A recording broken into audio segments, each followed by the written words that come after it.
నమస్తే, welcome to Suman TV. ప్రస్తుతం మనతో పాటు ఉన్నారు యూసీఎస్ ఇన్ఫోటెక్ నుంచి ఉదయ్ గాడిపత్రి గారు. సార్తో మాట్లాడదాం. నమస్తే సార్. నమస్కారం మేడం. ఉదయ్ గారు, నాకు ఒక పెద్ద డౌట్ ఉంది. ఇప్పుడు గవర్నమెంట్ జాబ్స్కి చాలామంది ప్రిపేర్ అవుతూ ఉంటారు. కాంపిటీషన్ ఉందని తెలిసి కూడా రాస్తూనే ఉంటారు. ఇయర్స్ నుంచి, అంటే వాళ్ళ కెరియర్ కూడా అక్కడ వేస్ట్ అవుతూనే ఉంటుంది, టైం వేస్ట్ అవుతుంది, ఇంకా చూసుకుంటే మనీ కూడా వేస్ట్ అవుతుంది. మరి ఈ గవర్నమెంట్ జాబ్స్కి ప్రిపేర్ అయ్యే వాళ్ళకి బ్రేక్ డౌన్ వచ్చింది అనుకోండి, వాళ్ళు సాఫ్ట్వేర్ సైడ్ రావాలి అంటే మీరు ఇచ్చే టిప్స్ ఏముంటాయి? దీని గురించి చాలా డీటెయిల్గా మాట్లాడాలండి. ఇక్కడ ఎలా ఉంటుంది అంటే, ఏ జాబ్స్ లేనప్పుడు ఒకప్పుడు గవర్నమెంట్ జాబ్సే ఉండేవి. ఒకప్పుడు ఈ ఐటీ జాబ్స్ కానీ, ఈ సివిల్ జాబ్స్ కానీ, మెకానికల్ జాబ్స్ కానీ, ఇటువంటి జాబ్స్ తక్కువ ఉండేవి. ఓన్లీ గవర్నమెంట్ జాబ్ అంటే అదొక పెద్ద డిగ్నిటీ ఉండేది. అప్పుడు డిగ్నిటీ అండ్ సెక్యూరిటీ మెయిన్ చెప్పాలంటే. సో ఇప్పుడేంటి, కాలం మారిపోయింది, జనరేషన్ మారిపోయింది, చాలా జాబ్స్ వచ్చేసినాయి. ప్రైవేట్ సెక్టర్లో చాలా జాబ్స్ వచ్చినాయి, సాలరీస్ కూడా చాలా ఎక్కువ ఉన్నాయి. ఇది గవర్నమెంట్ జాబ్స్తో పోల్చుకుంటే ప్రైవేట్ జాబ్స్లో చాలా సాలరీస్ ఎక్కువ ఉన్నాయి. సో మీరు చూసుకుంటే ఐటీ జాబ్స్ తీసుకోవచ్చు, మీరు చూసుకుంటే ఎలక్ట్రికల్ కావచ్చు, మెకానికల్ కావచ్చు. సో ప్రైవేట్ సెక్టర్లో సాలరీస్ చాలా ఎక్కువ ఉన్నాయి. చాలామంది స్టూడెంట్స్ గవర్నమెంట్ జాబ్స్ అని చెప్పేసి వెళ్తూ ఉన్నారు. వాళ్ళకి గవర్నమెంట్ జాబ్స్ అనేది టార్గెట్ పెట్టుకుంటున్నారు, కానీ అక్కడ ఎన్ని ఓపెనింగ్స్ ఉన్నాయి, ఎన్ని టీచర్ పోస్టులు ఉన్నాయి, ఎన్ని ఎంఆర్ఓ పోస్టులు ఉన్నాయి, ఎన్ని ఎంఈఓ పోస్టులు ఉన్నాయి, అసలు ఎన్ని వేకెన్సీస్ ఉన్నాయనేది ఎవరికి తెలియదు. చూడకుండానే ప్రిపేర్ అవుతున్నారంటారా? చాలామందికి ఈ అవేర్నెస్ లేదండి. ఈ అవేర్నెస్ లేకుండా గవర్నమెంట్ జాబ్ కొట్టాలని చెప్పేసి they are starting their career in government jobs. ఎలా చేస్తున్నారంటే, వెళ్తున్నారు, స్టార్ట్ చేస్తున్నారు, నేర్చుకుంటున్నారు. అక్కడ ఓపెనింగ్స్ ఎప్పుడు పడుతున్నాయో తెలియదు, ఎన్ని ఓపెనింగ్స్ ఉంటున్నాయో తెలియదు, అలా పోరాడుతూనే ఉంటున్నారు. ఇందులో మళ్ళీ రిజర్వేషన్స్ ఉంటాయి. ఓకే, ఇప్పుడు సపోజ్ ఆల్మోస్ట్ ఒక 10 lakhs మెంబర్స్ కాంపిటీషన్ ఉంటే, సో అక్కడ ఒక 200 జాబ్స్ అలా రిలీజ్ చేస్తారు. సో ఈ 200 మెంబర్స్కి 10 lakhs మెంబర్స్ అప్లై చేస్తూ ఉంటారు. సో ఇట్లా ఏంటి అంటే, కాంపిటీషన్ హ్యూజ్గా ఉంది. At the same time opportunities ఏమో తక్కువగా ఉన్నాయి. సో వాళ్ళు దానికోసం పోరాడుతూనే ఉంటారు. చాలామందిని నేను చూశాను కదా, మన దగ్గరకు వస్తూ ఉంటారు. సార్, నేను ఇట్లా ఇన్ని రోజులు గవర్నమెంట్ జాబ్స్ ప్రిపేర్ అయ్యాను, ఇప్పుడు బాగా నేను వచ్చేసరికి 30 years వచ్చేసింది, నాకు ఇంటి దగ్గర నుంచి బాగా ప్రెషర్ ఉంది, నేను ఇప్పుడు ఐటీలోకి రావచ్చా అంటారు. You did your best, okay, అట్లా అని చెప్పేసి నువ్వు ఫెయిల్ అయ్యావు కాదు, యూ డిడ్ యువర్ బెస్ట్. కాకపోతే ఏంటంటే అక్కడ ఆపర్చునిటీస్ తక్కువ ఉన్నాయి. చాలామంది స్టూడెంట్స్ ఇలానే గవర్నమెంట్ జాబ్స్కి ప్రిపేర్ అయ్యి మళ్ళీ తిరిగి ఐటీలోకి రావాలనుకుంటూ ఉంటారు. డెఫినెట్గా నేను ఇందాక చెప్పినట్టు ఐటీ ఆల్వేస్ వెల్కమ్స్ టాలెంట్ అని చెప్పేసి, ఐటీ టాలెంట్ ఉన్న ప్రతి ఒక్కరిని వెల్కమ్ చేస్తుంది. వీళ్ళందరూ గ్రాడ్యుయేషన్ అండి, వీళ్ళందరూ గ్రాడ్యుయేషన్ కంప్లీట్ చేసిన వాళ్ళు. వీళ్ళు సబ్జెక్ట్ బాగా నేర్చుకొని వాళ్ళు, నాకు బాగా ఎక్స్పీరియన్స్ ఏంటంటే, ఎవరైతే గవర్నమెంట్ జాబ్స్ ప్రిపేర్ అవుతా ఐటీలోకి స్విచ్ అవ్వాలనుకుంటారో వాళ్ళకి ఏంటంటే చాలా పేషెన్స్ ఉంటుందండి. గవర్నమెంట్ జాబ్స్ ప్రిపేర్ అయ్యే చాలా పేషెన్స్ ఉంటుంది. నేను బాగా నోటీస్ చేశాను.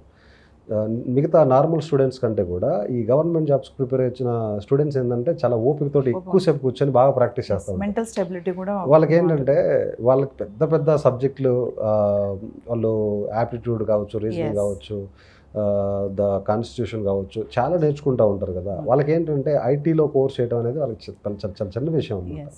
గవర్నమెంట్ జాబ్స్ ప్రిపేర్ అయ్యే వాళ్ళకి ఐటీ కోర్స్ చేయడం అనేది చాలా చిన్న విషయం.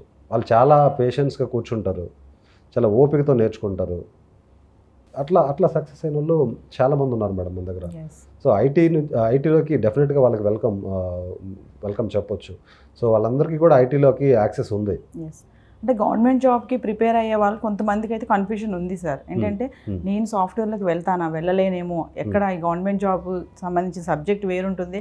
సాఫ్ట్వేర్ అనగానే వాళ్ళకి ఏంటంటే హై రైజ్ బిల్డింగ్స్, సిస్టమ్ ఉంటుంది, వర్క్ చేయాలి, టెక్నికల్గా ఉంటుంది, నేను ఎక్కడ చేస్తాను ఇదంతా అనే ఒక కన్ఫ్యూజన్ అయితే అందరిలో కాకపోయినా కొంతమందిలో అయితే ఉంది. మరి అలాంటి వాళ్ళకి ఏం చెప్తారు? వాస్తవంగా ప్రైవేట్ సెక్టర్లో చాలా జాబ్స్ ఉన్నాయండి. గవర్నమెంట్ సెక్టర్లో ఏంటంటే చాలా తక్కువ ఓపెనింగ్స్ ఉన్నాయి. మీరు చూసుకుంటే కనుక గవర్నమెంట్లో రిటైర్ అయ్యే వాళ్ళు చాలా తక్కువ మంది ఉంటారు. గవర్నమెంట్ సెక్టర్లో రిటైర్ అయ్యే వాళ్ళు తక్కువ ఉంటున్నారు. దట్టు ఈ మధ్య గవర్నమెంట్ రిటైర్మెంట్ టైం పెంచుతామని చెప్పేసి ఇదని చెప్పేసి అంటూ ఉన్నారు. ఇట్లా రిటైర్ అయ్యే వాళ్ళు తక్కువగా ఉన్నప్పుడు ఆపర్చునిటీస్ ఎక్కడ వస్తాయి చెప్పండి? వాళ్ళు ఎట్లా గవర్నమెంట్స్ ఎట్లా వేకెన్సీస్ని పెంచరు. నెంబర్ ఆఫ్ టీచర్ పోస్ట్స్ అనేవి తగ్గిపోతున్నాయి కానీ పెరగడం లేదు. స్కూల్స్ అన్ని గవర్నమెంట్ స్కూల్స్ అన్ని ఉతబడిపోతున్నాయి. సో ఇట్లా గవర్నమెంట్ సెక్టార్లో అనేది జాబ్స్ తగ్గుతూ ఉన్నాయి, ఓపెనింగ్స్ తక్కువగా ఉంటాయి. మీరేంటంటే ఆపర్చునిటీస్ ఎక్కువ ఉన్న చోట మనం ఎత్తుకోవాలి కానీ ఆపర్చునిటీస్ తక్కువ ఉన్న చోట మనం వెళ్ళి ఎత్తుకుంటే ఏమొస్తుంది? గవర్నమెంట్ జాబ్ ఆస్పిరెంట్స్ చేస్తున్న మిస్టేక్ అది. అక్కడ మనకి తెలీదు, ఎన్ని స్టాటిస్టిక్స్ తెలీదు, ఎన్ని ఆపర్చునిటీస్ ఉన్నాయి, ఎంతమంది ఆస్పిరెంట్స్ ఉన్నారు అనేది ఆ అవేర్నెస్ లేకపోవడం వల్ల they are choosing government jobs. So instead of that government జాబ్స్కి ఎవరైతే ఇప్పుడు ప్రజెంట్ నేర్చుకుంటూ ఉన్నారో వాళ్ళకి లైఫ్ కొంచెం ఛాలెంజింగ్గా ఉన్నప్పుడు ఏంటంటే ఐటీలోకి మీరు డెఫినెట్లీ ఎలిజిబుల్, ప్రాబ్లం ఏమి ఉండదు, మీకు ఇంకా ఈజీగా వస్తుంది. చాలామంది నా దగ్గరకు వచ్చిన గవర్నమెంట్ స్టూడెంట్స్ డెడికేటెడ్గా రోజు కూర్చొని ఓపికతో కూర్చొని నేర్చుకొని జాబ్స్ తెచ్చుకున్న వాళ్ళు చాలామంది ఉన్నారు మన దగ్గర. అయితే మీరు చెప్పారు కదా సార్ 5,000 మెంబర్స్ని ప్లేస్మెంట్ ఇప్పించామన్నారు కదా, అందులో ఎంతమంది ఉండొచ్చు అంటారు ఇలా గవర్నమెంట్ జాబ్ కోసం ట్రై చేసి ఉంటారు మేడం? అరౌండ్ ఒక 250 to 300 మెంబర్స్ ఉంటారు. మనం ఇప్పటి నుంచి కాదు, చాలా రోజుల నుంచి మనం ట్రైనింగ్ ఇన్స్టిట్యూట్ రన్ చేస్తున్నాము. సో ఇది నాట్ ఈవెన్ 1 yearలో 2 yearsలో జరిగింది కాదు, గత 10 years నుంచి చాలామంది స్టూడెంట్స్ ప్లేస్ అయ్యారు మన దగ్గర. ఇంకా చూసుకుంటే ఉదయ్ గారు చాలామంది మారుమూల గ్రామాలు ఉంటాయి కదా, ఈ గవర్నమెంట్ జాబ్ ప్రిపేర్ అయ్యే వాళ్ళే ఎక్కువ ఉంటారు, డిస్ట్రిక్ట్స్లో నుంచి కానీ కొంచెం పల్లెటూరులో నుంచి కానీ. మరి అలాంటి వాళ్ళకు కూడా ఈ సాఫ్ట్వేర్ సైడ్ రావాలి అంటే ఛాన్సెస్ ఉన్నాయంటారా? డెఫినెట్గా ఉంటుంది మేడం. ఇక్కడ నేను ఇంకొకటి పాయింట్ నేను నోటీస్ చేసింది ఏంటంటే, ఎందుకు గవర్నమెంట్ వైపు చూస్ చేసుకుంటున్నారంటే వన్ ఆఫ్ ది రీజన్ ఏంటంటే ఈ ఇంగ్లీష్ మనం ఎక్కడ నేర్చుకుంటాము, అదొక పెద్ద భయం. గవర్నమెంట్ జాబ్స్ అయితే తెలుగులో ఉంటాయి కదా, ఇది వన్ ఆఫ్ ద రీజన్ నేను ఐడెంటిఫై చేశాను. ఇది నేను స్టూడెంట్స్తో మాట్లాడేటప్పుడు గవర్నమెంట్ జాబ్స్ ఎందుకు చూస్ చేసుకున్నారంటే, నాకేమో స్కిల్స్ తక్కువ ఉన్నాయండి ఇంగ్లీష్, గవర్నమెంట్ జాబ్స్ అయితే తెలుగులో ఉంటాయి కదా, తెలుగులో రాయొచ్చు కదా, విఆర్ఓనో లేదంటే ఎంఈఓనో ఎంఆర్ఓ అయిపోవచ్చు కదా అనుకొని నేను స్టార్ట్ చేశానండి. అంటే డెఫినెట్గా కమ్యూనికేషన్ స్కిల్స్ పెంచుకోవడానికి కరెక్ట్గా మనము 6 months ఫోకస్ చేస్తే చాలు. దానికి భయపడి గవర్నమెంట్ జాబ్స్కి ర్యాండమ్గా చూస్ చేసుకోవాల్సిన అవసరం లేదు. మీరు చెప్పారు చూసారా, ఈ సినారియోలోనే నేను నోటీస్ చేసింది చాలామంది Tier 3 cities నుంచి రూరల్ బ్యాక్గ్రౌండ్ నుంచి వచ్చే స్టూడెంట్స్ ఏంటంటే వాళ్ళకి కమ్యూనికేషన్ స్కిల్స్, లాంగ్వేజ్ బ్యారియర్ ఉండటం వల్ల ఇదంతా మనకి ఇంగ్లీష్ రాదు, ఐటీలోకి వెళ్తే మనం సర్వైవ్ అవ్వలేము, ఈ కోడింగ్ ఇవన్నీ మనం చేయలేము, అదే ప్రశాంతంగా తెలుగులో ఉంటుంది, గవర్నమెంట్ జాబ్స్ ప్రిపేర్ అవ్వచ్చు, గవర్నమెంట్ జాబ్ అయితే సెక్యూర్, ఇలా మైండ్ని వాళ్ళు కన్వర్ట్ చేసుకుంటూ ఉంటారు. సో ఏదేమైనా గవర్నమెంట్ జాబ్కి ప్రిపేర్ అయ్యి అక్కడ జాబ్ రాకపోయినా సాఫ్ట్వేర్ సైడ్ వచ్చే ఛాన్సెస్ చాలానే ఉన్నాయని చెప్తాను. నేను అనేది ఏంటి అంటే ఆపర్చునిటీస్ ఎక్కువ ఉన్న చోట వెతుక్కోమంటాను నేను, ఆపర్చునిటీస్ తక్కువ ఉన్న చోట వెతుక్కోమని నేను అనలేదు. వీళ్ళకి ఐటీ సెక్టర్లో చాలా జాబ్స్ ఉన్నాయండి, ఐటీ సెక్టర్లో కావచ్చు, ప్రైవేట్ సెక్టర్లో, ఐటీ సెక్టర్లో కాకుండా ప్రైవేట్ సెక్టర్లో చాలా జాబ్స్ ఉన్నాయి. అంటే ఈ ప్రైవేట్ సెక్టర్లో ఎలా ఉంటుందంటే స్కిల్ బేస్డ్ ఉంటుంది, నీకు టాలెంట్ ఉండాలి. గవర్నమెంట్ సెక్టర్లో ఏంటి, ఒక సర్టెన్ పీరియడ్ ఆఫ్ టైం మనం ప్రాక్టీస్ చేసి బాగా కఠోరమైన తపస్సు చేసి జాబ్ చేసుకుంటే అది సెక్యూర్డ్గా ఉంటుంది.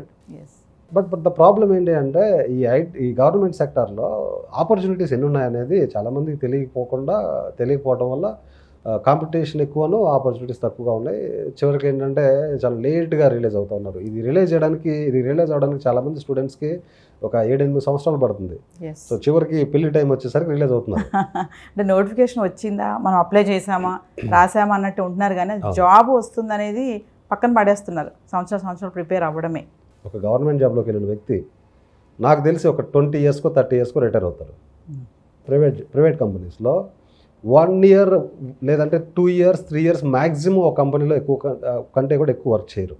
మీరు ప్రైవేట్ సెక్టర్లో చూసారా, ఒక పర్సన్ ప్రైవేట్ కంపెనీలో జాయిన్ అయితే అతను 1 year or 2 years or 3 years maximum 3 years ఒక కంపెనీలో వర్క్ చేశారంటే చాలా పెద్ద విషయం అది.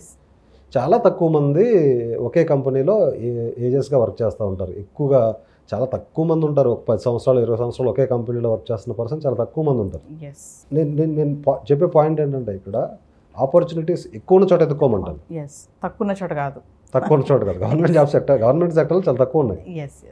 Thank you sir.